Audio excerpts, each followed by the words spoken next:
On Wednesday morning, the Federation Council Upper House of Parliament granted permission to the Russian president to use the country's troops in Syria. Kremlin Chief of Staff Sergei Ivanov said that Russia will only use its air force in Syria, and it does this on Syrian President Assad's request.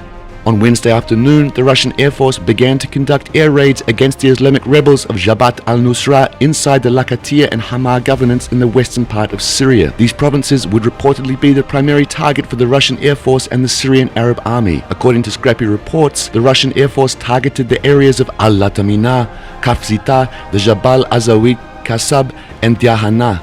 At the moment, airstrikes are aimed on the Syrian branch of Al-Qaeda. However, it's clear that the ISIS positions inside eastern Syria will be targeted in the nearest future.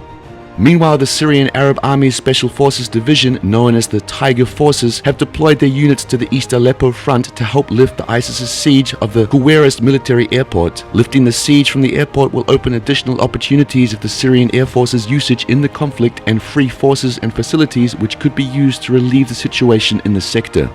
It is very possible that Russia will use Iraq's vast airspace in the nearest future. Iraq is imperative to Russia's fight against ISIS due to its geographical location. In other cases, Russia's airstrikes in eastern Syria would be limited because of the terrorists' ability to use Iraq's wide-open highways.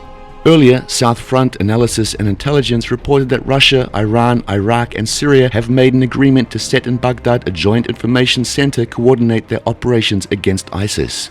The positioning of Russian aircraft in Syria gives the Kremlin an ability to shape and control the battle space in both Syria and Iraq out of all proportion to the size of the Russian force. It could impact the US to accept a combined coalition with Russia, Syria, Iran, Iraq, and Lebanese Hezbollah in support of operations against ISIS and Jabhat al-Nusra.